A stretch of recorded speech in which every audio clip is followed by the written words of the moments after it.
This is part 2 of what's gone on today. After I did the video earlier, and I also put them up on YouTube, and I hadn't told the insurers or Ken that I had done this, and I want to see what their reaction was. And because in the meantime, they have refused to do anything. They're not looking for my stuff. They're not paying me my money. They're not doing anything except fucking me in circles. And the insurers turn around and says, no, he's not going to do anything. He's going to just completely ignore it because I couldn't give him the inventory list. And yet he's got the list of what's missing along with the dates that I purchased it and etc. And it's just not good enough for him. But it's good enough for the police. And the police said that's all I had to give to him. But he's just making every excuse he can. His name is Graham Edwards, and he works for Enon, or however you pronounce it, which is AEO Insurance. Now, I know from past experience with that particular insurance company, they're thieving scumbags. And they just take your stuff, take your money, and lie through your teeth. Yeah, and you never get anywhere with them.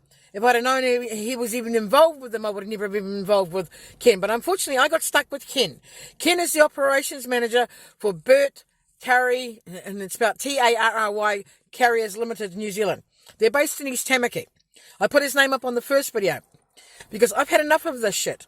I've been nice about it. I have done everything they've asked me, and I've put up with their crap for over a week now because my stuff came back to me on the 21st of December, and it's missing, and some of it's broken. And instead of doing anything about any of it, they've just done nothing but fob me off, fuck me over, and lie to me.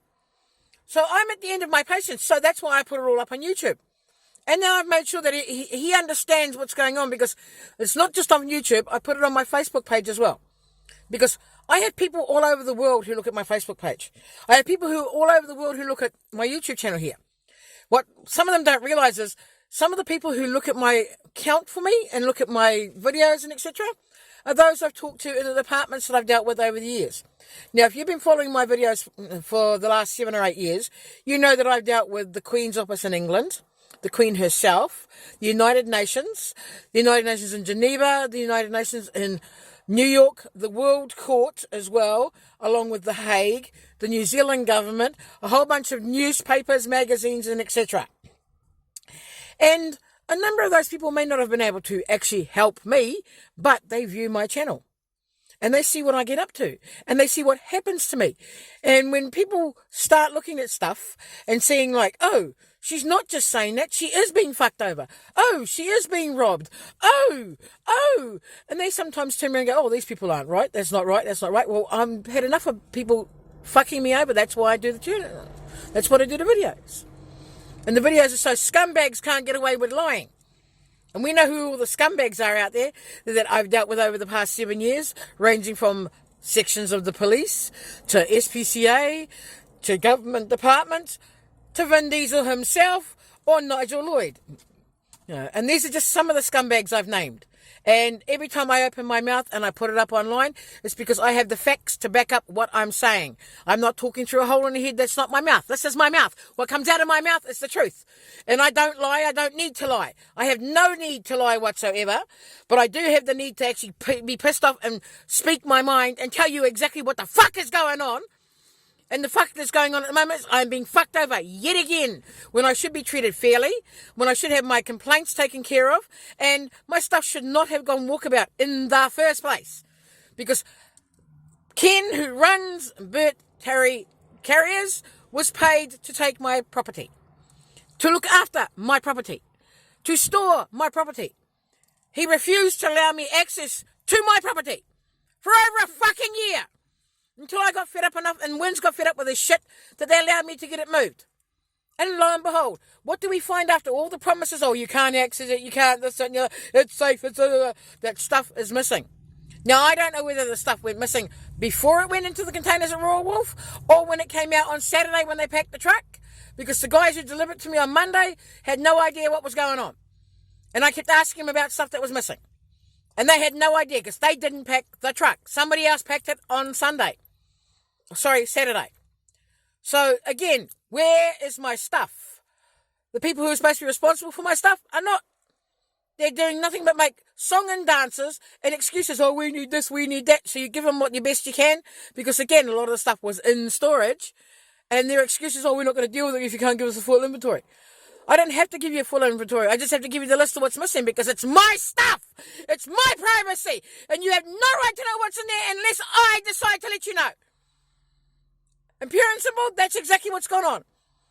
I have given him a list of my stuff that's missing, and he's just gone and fucked me in circles and then stolen from me. I did the math for the police today. I thought it was around about $5,000.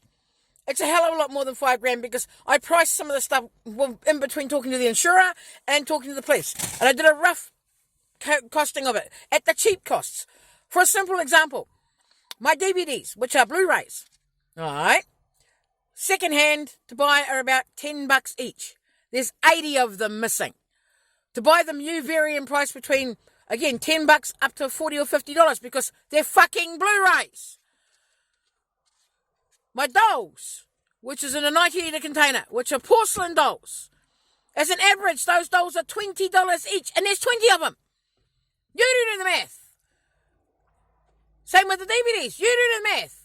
And then when I discovered the larger dolls, which are worth $50 each, and there's 12 in each suitcase, and there's 3 suitcases missing, again, you do the math. Because I'm just so fucked off with the fact that I've lost my collections. It took me years to get some of the stuff I've got, because again, it's hard to find. And instead of actually doing something to help me, they've just done nothing but make fucking excuses. Yeah, and then we come down to the wedding dresses. My wedding dresses are worth anywhere between, the cheapest one is $300, and the most expensive one is $2,000. And there's 6 dresses missing, along with their suitcases. And that's 2 suitcases. That doesn't count my PS3 and its 14 games. Doesn't count my Xbox 360 and its 16 games. Or my Babylon 5 DVDs I've discovered are missing as well. So when you do all the math on it, it comes up to well over $5,500 that I'm owed, for my stuff that's missing. And it's my stuff that I paid for, that took me forever and a day to save for, that took me a long time to be able to get, or be lucky enough to get the deals I got for some of the things I got. And what are they doing about it? They're not apologising. They're not saying, oh, sorry, we've lost it, or go, we'll try and find it, or here's the money to replace some of it. No, they're just telling me basically to fuck off and to ignore me and to treat me like shit.